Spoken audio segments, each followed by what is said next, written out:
Hello class 6 मैं आपकी teacher Devendra Kaur. आज हम February month means last chapter of this session chapter 15 air around us read करेंगे। ये तो आपका रीडिंग और रिटन चैप्टर होगा और चैप्टर नंबर 16 जो है आपका फेब्रुअरी मंथ का ओबीटी होगा। क्लियर? चैप्टर 16 फरवरी मंथ में ओबीटी होगा और चैप्टर 15 जो होगा वो हमारा रीडिंग और राइटिंग होगा। चलिए पहले टर्म्स टू रिमेंबर रीड कर लेते हैं। Atmosphere, the thin layer of around air around the earth. ठीक, हमारी अर्थ पे जो हवा है वो एटमॉस्फेयर कहलाती है। Relative humidity, a measure of moisture content of the air. हवा में कितना मॉइस्चर है, हवा में कितनी नमी है, वो रिलेटिव ह्यूमिडिटी कहलाती है। रेस्पायरेशन, जब हमारा खाना ब्रेक होता है, ब्रेक डाउन होता है हमारी बॉडी के अंदर, उस प्रोसेस को रेस्पायरेशन बोलते हैं। ठीक, उसके बाद आता है फोटोसिंथेसिस। फोटोसिंथेसिस जो होता है, आप सबको बचपन से आप रीड करते आ रहे हो। जो फोटोसिंथेसिस है वो पेड़ पौधों का एक ऐसा प्रोसेस है जिसमें वो सनलाइट, वाटर और कार्बन डाइऑक्साइड को यूज करके वो अपना खाना बनाते हैं। ऑक्सीजन कार्बन डाइऑक्साइड बैलेंस, ऐसा balance between the ratio the rate of consumption and formation of oxygen and carbon dioxide in nature. किस तरह से बैलेंस करता है। यूज, कंजप्शन का मतलब होता है यूज करना, किस तरह से यूज किया जाता है ऑक्सीजन और कार्बन डाइऑक्साइड को नेचर के अंदर। इसके बाद जो आता है आपका आता है एयर इज ऑल अराउंड, मतलब हवा हर जगह है। Air is a colourless, odourless and tasteless gas. ये हवा जो है उसका कोई कलर नहीं होता, कोई स्मेल नहीं होती, कोई टेस्ट नहीं होता। Air is all around us, हमारे आसपास हर जगह हमें हवा मिलती है। We can not see the air, हम हवा को देख नहीं सकते, हम फील कर सकते हैं हवा को। ठीक है, गर्मियों में जैसे ही पंखा बंद होता है आपको पता लग जाता है हवा जो है नहीं आ रही, और जैसे ही पंखा ऑन करो आपको पता लग जाता है कि हवा स्टार्ट हो गई है। तो मीन्स फील कर सकते हो आप एयर को। व्हेन द एयर ब्लोज, जब हवा चलती है, we can feel it our body, हम हवा को फील कर सकते हैं अपनी बॉडी पर। On the leaves of a tree, trees की जो पत्तियां जब हिलती हैं तो हमें पता लग जाता है आज हवा चल रही है। और बहुत सारे ऐसे एग्जाम्पल्स हैं जिनसे आपको पता लग जाता है कि हवा चल रही है। Many process such as winnowing, storms extra shows the presence of wind around us. तो बहुत सारी ऐसी चीजें हैं, आंधी आती है या हवा तेज चले तो हमें पता लग जाता है प्रेजेंस ऑफ विंड, मतलब हमारे आसपास में जो है हवा की स्पीड जो है कैसी है। To see the presence of wind एक एक्टिविटी है, ये आपने सबने किया होगा ऑब्वियसली। फिरकी जो होती है माउंटेड ऑन अ स्टिक, एक स्टिक पे ऐसे आप फिरकी बना के, या बाजार में भी मिल जाती है, और उसको जब उसको लेकर आप जोर से भागते हैं तो ये मूव करना स्टार्ट कर देती है। तो इसके ब्लेड जब घूमते हैं तो हमें पता लग जाता है कि air is present around us. यहां पर पेज 216 कंप्लीट हो गया है। उसके बाद हम पेज 217 की तरफ चलते हैं।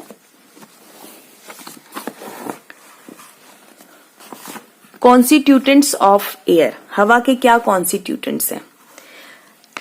लविजियर इन 1789 शोड दैट, साइंटिस्ट थे लविजियर, उन्होंने शो करा कि हवा जो है उसके अंदर ज्यादातर मेनली ऑक्सीजन और नाइट्रोजन गैसेस होती हैं। हवा में नाइट्रोजन और ऑक्सीजन गैस का जो रेशियो होता है वो 4/1 होता है। मींस नाइट्रोजन का 4 रेशियो होता है और ऑक्सीजन का 1 पार्ट होता है by the volume. Air also contain small quantities of, हवा में कार्बन डाइऑक्साइड भी होता है, नमी पानी भी होता है, noble gases helium, neon, argon, krypton and इनॉन, dust particle, smoke and many other gases. ये सब गैसेस हवा के अंदर हमें कुछ थोड़ी थोड़ी मात्रा में पाई जाती है। Air show property of all components present in it, तो इन सब की प्रॉपर्टी हमें पाई जाती है। Therefore air is a mixture of, इसीलिए बोला जाता है कि एयर जो है मिक्सचर है nitrogen, oxygen, carbon dioxide, water vapour, noble gases, mainly argon and tiny solid particles of dust and unburned carbon. ठीक है, इस चीज के पार्टिकल्स भी हवा में पाए जाते हैं। यहाँ पर दो डू यू नो है। हेल्दी पर्सन जो है ब्रीथ करता है 22,000 टाइम्स अ डे, एक दिन में 22,000 बार जो है सांस लेता है, और वो जो होता है 60 किलोग्राम ऑफ एयर के इक्वल होता है। नेक्स्ट डू यू नो है कि most of the atmospheric air, जितनी भी हवा है हमारे आसपास वातावरण में, is present in the troposphere, मतलब ऊपरी लेयर में है। क्लाउड्स और रेन जो होते हैं वो ट्रोपोस्फेयर में ही नजर आ जाते हैं हमें, और थिकनेस जो होती है ट्रोपोस्फेयर की वो 8 किलोमीटर तक है over the poles, north pole and south pole, and about 16 kilometre over the equator. ये तो हो गया डू यू नो। इसके बाद यहाँ पर सोर्सेज ऑफ कॉन्स्टिट्यूटेंट्स ऑफ एयर है। अब आप देख सकते हो यहाँ पर नाइट्रोजन नेचुरल है, ऑक्सीजन नेचुरल है लेकिन वो फोटोसिंथेसिस से भी बनती है। कार्बन डाइऑक्साइड जब हम सांस छोड़ते हैं अपना, ह्यूमन बीइंग्स, एनिमल्स या कोई भी चीज जलाते हैं फ्यूल को, तो कार्बन डाइऑक्साइड निकलती है उसमें से। वाटर वेपर जो इवेपोरेशन होता है सीज में और लेक्स व रिवर्स में, पानी उड़ जाता है, जो हवा में पानी प्रेजेंट होता है वो इवेपोरेशन होता है, वाटर वेपर होता है। और नोबल गैसेस नेचुरल है, और सॉलिड पार्टिकल्स जो हैं बताए गए यहाँ पर ऊपर, यहाँ पर आप देख सकते हो, यहाँ उन्होंने सॉलिड पार्टिकल्स की बात करी थी। तो सॉलिड पार्टिकल्स हवा में कैसे आए वो यहाँ पर दे रखा है कि हवा में स्ट्रॉन्ग विंड्स जब चलती हैं तो हल्की जो चीजें होती हैं, pollen grains, light seeds of plants और अनबर्न्ड पार्टिकल्स, वो कहीं ना कहीं हवा में थोड़ा बहुत रह जाता है। ठीक है, इसके बाद आता है कॉम्पोजिशन ऑफ एयर। एयर बनती कैसे है? तो नाइट्रोजन, ये फॉर्मूला है, ये आपको लर्न करना है एक्चुअली में। ये फॉर्मूलेज हैं, इन गैसेस के ये फॉर्मूलेज हैं। नाइट्रोजन को N2 बोलते हैं, ऑक्सीजन को O2 बोलते हैं, कार्बन डाइऑक्साइड को CO2, वाटर वेपर को H2O। तो कार्बन डाइऑक्साइड जहां भी CO2 लिखा होगा आप समझ जाना ये कार्बन डाइऑक्साइड की बात हो रही है। इसके बाद इसका कितना % है हवा के अंदर वो दे रखा है। ठीक, इसके बाद हम नेक्स्ट रीड करते हैं। All these gases have very low solubility in water. ये सारी जो गैसेस होती हैं बहुत कम जो है पानी में मिक्स होती हैं। All of these gases in air, carbon dioxide is the most soluble gas in water. Carbon dioxide जो है सबसे ज्यादा घुलने वाली गैस है पानी के अंदर। Oxygen and also dissolve in water, oxygen पानी में डिसॉल्व हो जाती है लो लेवल पे, बहुत कम मात्रा में। और rain water therefore dissolve these gases with a very small extent. जब पानी, वर्षा का पानी आता है, जब बारिश का पानी आता है, तो उसके अंदर कुछ ये थोड़ी गैसेस मिक्स होती हैं। Therefore the consumption of air, जो एयर होती है उसमें almost unaffected by the rain water, उसमें वो जो होती है, मतलब अनअफेक्टेड का मतलब कि उसको रेन वाटर से कोई अफेक्ट नहीं पड़ता। ठीक है, उस हवा को, हमारे आसपास की हवा को जब बारिश होती है तो उसको बारिश के पानी से कोई फर्क नहीं पड़ता। यहाँ पर 217 पेज कंप्लीट हो गया। Let's go for page 218। The percentage of carbon dioxide CO2, water vapor H2O, water vapor को H2O बोलते हैं, and dust smoke particles in the air keep changing from time to time and place to place।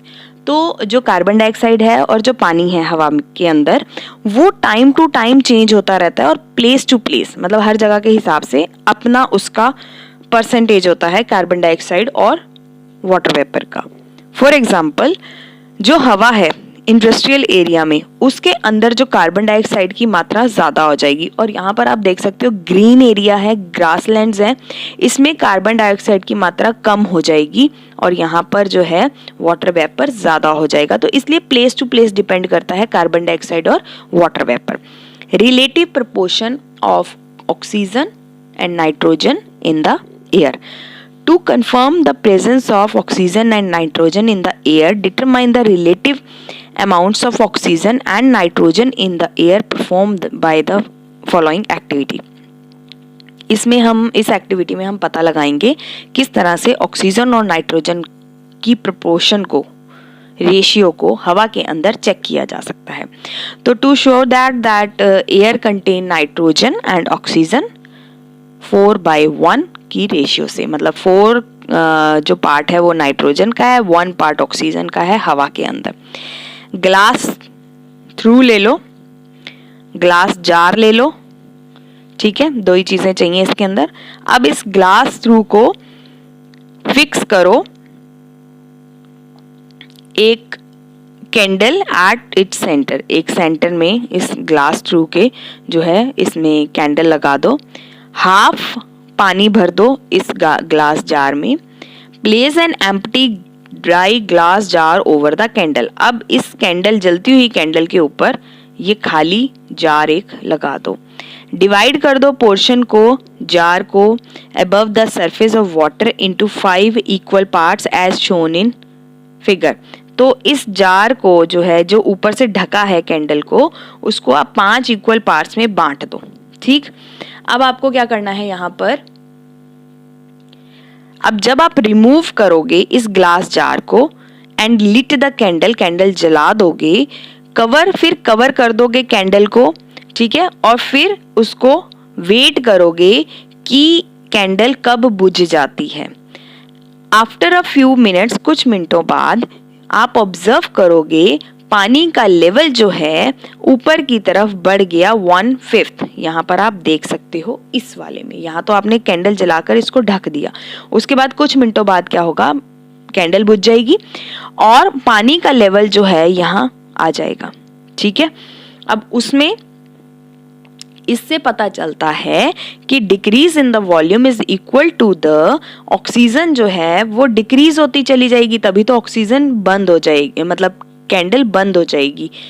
जब oxygen में ही कोई चीज जलाई जा सकती है, प्रेजेंस ऑफ ऑक्सीजन में ही कोई चीज जलाई जा सकती है. अगर प्रेजेंस ऑफ ऑक्सीजन नहीं होगी तो आपकी जो है वो चीज नहीं जलेगी. तो इसी तरह से कैंडल जब जलाई तब ऑक्सीजन थी, धीरे धीरे ऑक्सीजन खत्म हो गई और जब वो खत्म हुई तो वो कैंडल बुझ गई. अब इन्वर्ट द ग्लास जार, उस ग्लास जार को खाली करो, मतलब ऐसे ढक्कन था उसको ऐसे करो और फिर उसके माउथ के पास जलती हुई कैंडल लेकर, जलती हुई मैच स्टिक लेकर जाओगे तो पता चलेगा कि ग्लास जार के अंदर कंबशन, मतलब ऑक्सीजन नहीं थी. This gas is mainly nitrogen. तो जैसे आप यहाँ पर देख सकते हो कि यहाँ पर उसने यहाँ से इस जार को हटाया और यहाँ पर वो लेकर देखा तो यहाँ पर जो थी, इसके अंदर जो थी नाइट्रोजन गैस थी. तो नाइट्रोजन का 4 पार्ट हो जाएगा, ऑक्सीजन का 1 पार्ट हो जाएगा. यहाँ पर पेज 218 कंप्लीट हो गया. Let's go for page 219. Page 219 में presence of carbon dioxide in air. अब कार्बन डाइऑक्साइड की प्रेजेंस कैसे पता चलेगी. Take a small sample of lime water. Lime water ले लो, ठीक है, यहाँ पर आप देख सकते हो लाइम वाटर. एक टेस्ट ट्यूब के अंदर with the help of air pump, ये एयर पंप लो, ठीक, एयर पंप की हेल्प से आप बबल बनाना शुरू करो. Lime water turns into milky, वो मिल्की मतलब वाइट में चेंज हो जाएगा और इससे पता चलता है कि कार्बन डाइऑक्साइड गैस प्रेजेंस है. इसके बाद नेक्स्ट है presence of water vapour in the air. हवा में पानी है, कैसे पता चलेगा. देखो, जब भी आप गर्मियों में आप कोल्ड वाटर लेते हो, फ्रिज में से बॉटल निकालो, ग्लास में डालो और जब उस ग्लास को थोड़ी देर पड़ा रहेगा तो क्या होगा, उसके बाहर छोटे छोटे पानी के बबल्स आ जाएंगे. दैट मीन्स, उसी का मतलब होता है कि water vapour present in the air. This experiment shows that air contain also water vapour. The content of water vapour, जो भी वाटर वेपर हवा में होगा वो एक्सप्रेस करेगा ह्यूमिडिटी को या रिलेटिव ह्यूमिडिटी को. इसके बाद आता है प्रेजेंस ऑफ डस्ट और smoke particles in the air. Air में बहुत सारे, हवा में बहुत सारे डस्ट पार्टिकल्स होते हैं या स्मोक पार्टिकल्स होते हैं. द क्वांटिटी ऑफ, किस तरह से ये जो पार्टिकल्स हैं वो किस तरह से higher in industrial area and around desert area में होते हैं। To show the presence of dust particles in the air perform the following experiment. Experiment ये है कि एक साफ सुथरा ड्राई वॉच ग्लास या चाइना डिश होती है ऐसी कटोरी सी, इसको चाइना डिश बोलते हैं, ठीक है। अप्लाई करो उसको लिटिल ग्रीस, उसके अंदर थोड़ा सा ग्रीस लगा दो इन द सरफेस, अंदर वाली साइड, और उसको ओपन प्लेस में रख दो, ठीक। आफ्टर अ फ्यू आवर्स, कुछ टाइम बाद देखोगे कि आप जो है इस चाइना डिश में जहां पर आपने ग्रीस लगाई थी ना, वहां पर कुछ ना कुछ आकर चिपक गया है। जब उसको आप साफ करोगे ना, उसमें आपको नजर आएगा। तो observe the piece of cloth, उस क्लॉथ को जब आप देखोगे, dust smoke particles on the cloth confirm the presence of dust smoke particles in the air. उस कपड़े के ऊपर आपको जो है नजर आ जाएगा डस्ट पार्टिकल्स, गंदगी, जिसको आप गंदगी भी बोल देते हो, तो वो डस्ट पार्टिकल्स आपको नजर आ जाएंगे। अच्छा, यहाँ पर आ गया अब डू यू नो, इसको रीड कर लो, ठीक है। अभी तक जो हमने पढ़ा है वो सबके पॉइंट्स हैं। और इसके बाद पेज 216 का जो है पेज 219 के जो है क्वेश्चन आंसर आ गए हैं। ये क्वेश्चन आंसर हम रीडिंग के बाद क्लास में करेंगे, ठीक। तो let's go for page 220। Page 220, how do animals and plants living in water and soil gate oxygen. किस तरह से एनिमल्स और प्लांट्स पानी में रहते हैं और किस तरह से सॉइल को, मिट्टी को ऑक्सीजन मिलती है। सारे लिविंग थिंग्स जो होते हैं, जितने भी लिविंग बीइंग्स हैं, उनको जो है एनर्जी चाहिए अपनी एक्टिविटीज करने के लिए, ठीक है। This energy comes from the food, और ये जितनी भी एनर्जी है हमें फूड से मिलती है। The food taken by living organism combine with oxygen inside its body. जितना भी फूड है वो लिविंग ऑर्गेनिज्म जो है उसको कंबाइन करता है ऑक्सीजन के साथ बॉडी के अंदर। जब हम खाना खा लेते हैं तो वो हमारा खाना जो है ऑक्सीजन के साथ कंबाइन होता है और एनर्जी को प्रोड्यूस करता है। इसको बोलते हैं respiration. Living organisms get the required oxygen in one और मोर द फॉलोइंग वेज। किस तरह से हमें ऑक्सीजन मिलती है, किस किस तरीकों से हमें ऑक्सीजन मिलती है। डायरेक्टली फ्रॉम द एयर, एक तो हमारे आसपास के वातावरण से हमें इनफ एयर मिल जाती है। लिविंग ऑर्गेनिज्म जितने भी हैं अर्थ पर, वो ऑक्सीजन लेते हैं जब हम रेस्पिरेशन का सिंपल मतलब आप यही समझो कि जब हम खाना खा लेते हैं, खाना खाने के बाद जो हमारा खाना हमारी बॉडी के अंदर जाकर कंबाइन होता है ऑक्सीजन के साथ, तो वो रेस्पिरेशन बनाता है। कार्बन डाइऑक्साइड और वाटर जो है प्रोड्यूस होता है, वाटर वेपर प्रोड्यूस होता है during the process given out. जब हम सांस बाहर निकालते हैं, एक्सेल करते हैं, उसको कहते हैं एक्सेल करना। सांस जब हम ऑक्सीजन को अंदर लेकर जाते हैं उसको कहते हैं इनहेल करना। तो एक्सेल और इनहेल, ठीक है। एक्सेल का मतलब गिवन आउट, आउट, और इसको इनहेल का मतलब अंदर लेकर जाना, ठीक। तो जब हम बाहर अपनी ऑक्सीजन को अपने सांस को बाहर छोड़ते हैं तो कार्बन डाइऑक्साइड और वाटर वेपर निकलता है। बर्ड्स और मैमल जो हैं include human beings breathe in through lungs. हम सांस जो है अपने लंग्स के थ्रू लेते हैं। From the air dissolved in water, air dissolved पानी में होती है। एनिमल्स एंड प्लांट, जितने भी एनिमल्स और प्लांट्स हैं जो पानी में रहते हैं, फिश जो है वो पानी में से ही ऑक्सीजन को लेती है। और वो कैसे, वो लंग्स से नहीं लेती, वो गिल्स से ऑक्सीजन को ब्रीथ करती है। जब पानी के अंदर फ्रॉग होता है तो वो अपनी स्किन से सांस लेता है, और जब लैंड पर होता है फ्रॉग, वो अपने लंग्स से सांस लेता है। From the air trapped in the soil. अब सॉइल को कैसे ऑक्सीजन मिलती है। सॉइल के अंदर भी आपको पता है कि बहुत सारे छोटे छोटे जो हैं ऑर्गेनिजम्स रहते हैं। अब इसके लिए एक एक्टिविटी है, ग्लास जार ले लो और कोई भी मिट्टी का सैंपल ले लो, चाहे पार्क से ही मिट्टी ले आओ। अब थोड़ी सी क्वांटिटी जो है मिट्टी की इस ग्लास जार के अंदर डाल दो। उसके बाद ऑब्जर्व करो air bubbles forming in the water, पानी डालोगे, पानी भी डालोगे इसमें, पानी के अंदर जो है मिट्टी डाल दोगे, फिर एयर बबल्स आना शुरू हो जाएंगे। ठीक है, वो क्यों आएंगे एयर बबल्स? क्योंकि हमें पता चलेगा इससे some air in the between the soil particles, इस सॉइल पार्टिकल्स के अंदर हवा होती है, जैसे ही वो पानी के अंदर जाती है वो ऐसे बबल्स क्रिएट कर देती है। Soil contains air trapped in between in its particles, तो सॉइल के अंदर जो होती है हवा होती है। यहाँ पर एक डू यू नो है, जब बारिश आती है तो पानी जो है मिट्टी सोख लेती है, जमीन सोख लेती है, आप सबको ये अच्छी तरह पता है। जैसे ही जमीन पर बारिश का पानी गिरता है और मिट्टी जमीन जो है पानी सोख लेती है। वो सोख कैसे लेती है? क्योंकि उसके अंदर एयर गैप्स होते हैं, एयर गैप्स होते हैं, वो उसके अंदर पानी चला जाता है मिट्टी के अंदर। नेक्स्ट है, how is oxygen in the atmosphere placed balance of oxygen in the air, किस तरह से ऑक्सीजन जो है वो एटमॉस्फेयर के अंदर रिप्लेस हो जाती है, या उसको ये भी बोल सकते हो balance of oxygen in the air.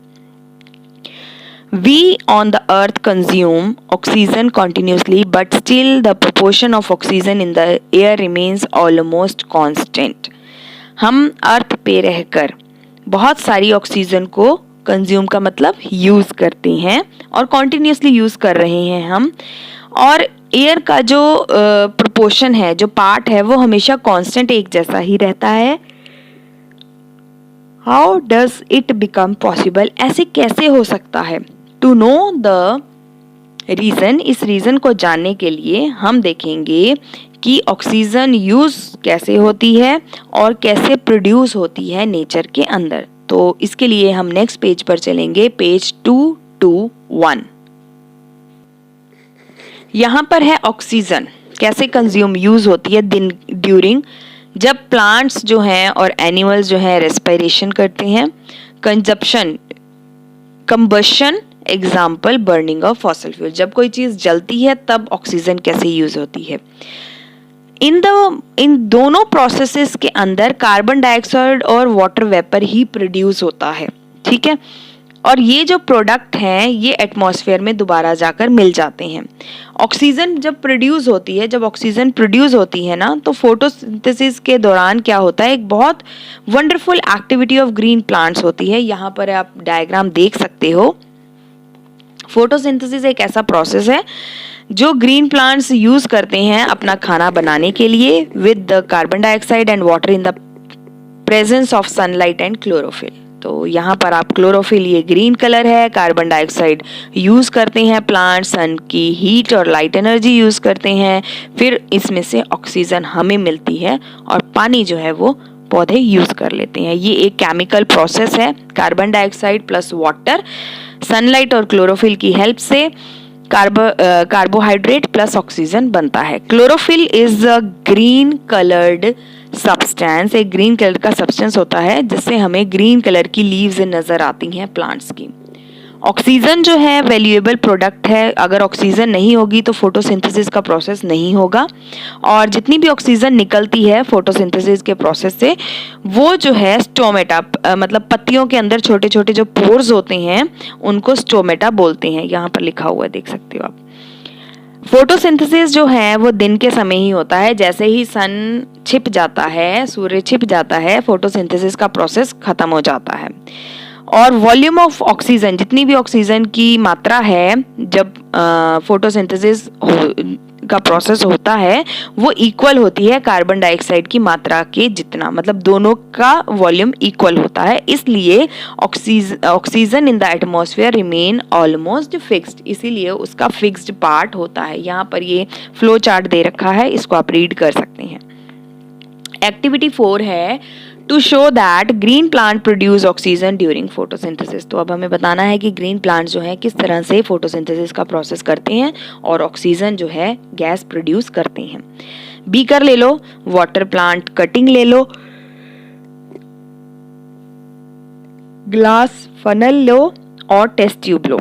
Fill a true to about 3/4 with the pond water, एक ग्लास जार में पानी ले लो 3/4 और प्लेस कर दो उसके अंदर, पानी के अंदर प्लांट की कटिंग को, उसको कवर कर दो ग्लास फनल से, फिर उसमें लार्ज टेस्ट ट्यूब डालो पानी में और कवर कर दो उसका माउथ विद द थंब, अपने अंगूठे से, and place it over the stem of the funnel, place the whole setup in the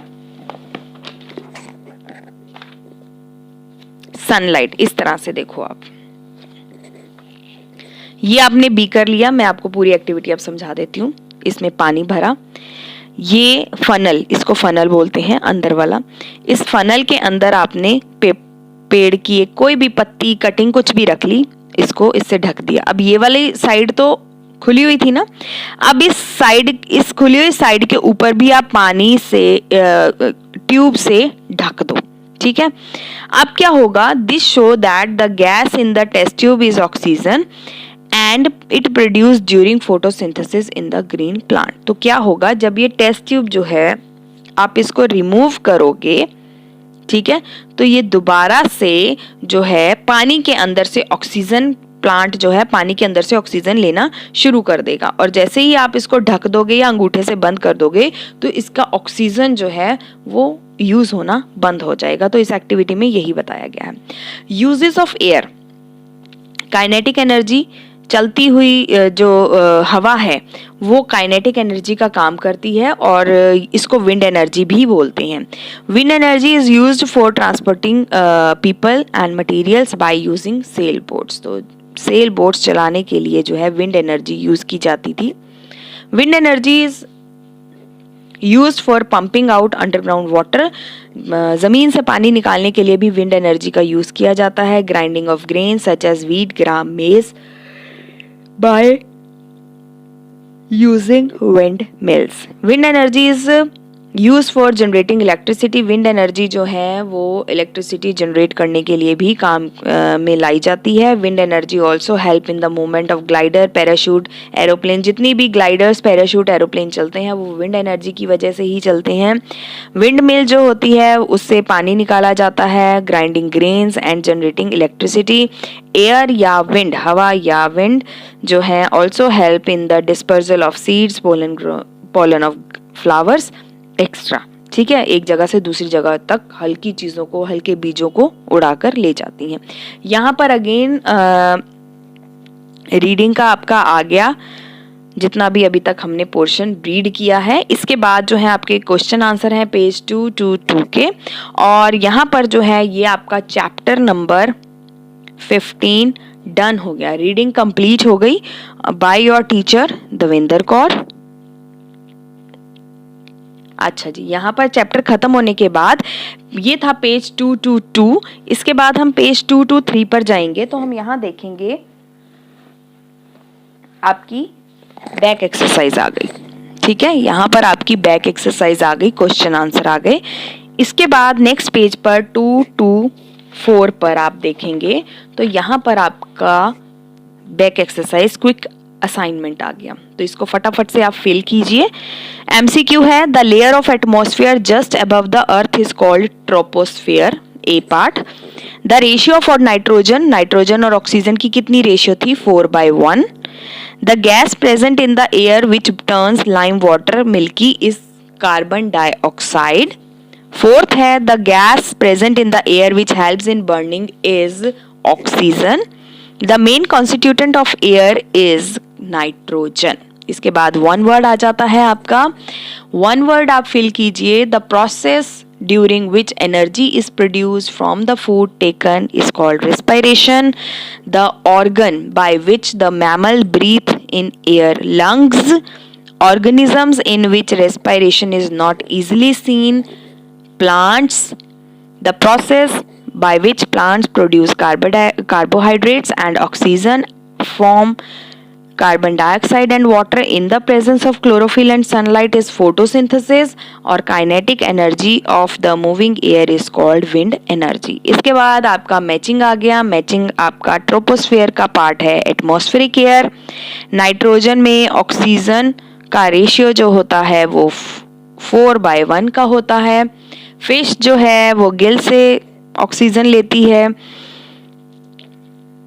breath करती है, फिश जो है गिल से ब्रीथ करती है, ऑक्सीजन तो वो वाटर से लेती है। Water vapour in the air जो है वो ह्यूमिडिटी कहलाता है, और विंड मिल जो चलती है वो विंड एनर्जी से चलती है। यहाँ पर पेज 2 to 4 कंप्लीट हो गया। ठीक, इसके बाद पेज 2 to 5। पेज 2 to 5 पर अगेन पहले MCQ है, मल्टीपल चॉइस क्वेश्चन है। फर्स्ट है which of the following is called dry ice. Solid carbon dioxide को ड्राई आइस भी बोला जाता है। The quantity of which of the following in the air varies from place to place. Water vapour. ठीक, इसके बाद आप फिल इन द ब्लैंक्स करेंगे। Air is a mixture of gases mainly containing oxygen, nitrogen and argon. Plants give out oxygen gas during a process called photosynthesis. All living organisms need oxygen for respiration. The supporter of combustion in the air is oxygen. The gas formed during cellular respiration is carbon dioxide. Then इसके बाद आता है true false. Nitrogen to oxygen 1:4 है, false 4:1 होना चाहिए। Burning of fossil fuel जो है one of the major source of the atmospheric oxygen है, false. Wind energy can be use for generating electricity using using windmills, true.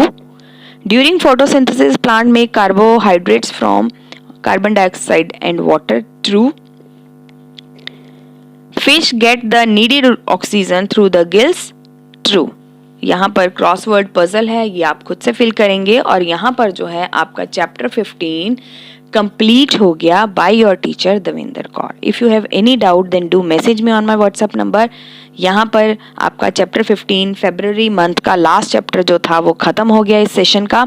इसके बाद आपका next chapter जो है वो 16 चैप्टर है, और फरवरी का ये OBT का चैप्टर है, तो इसको आप रीड कर लीजिएगा और रीड करके रखिएगा। जब भी इसकी टर्न आएगी क्लास में OBT के क्वेश्चंस कराए जाएंगे। Till then take care.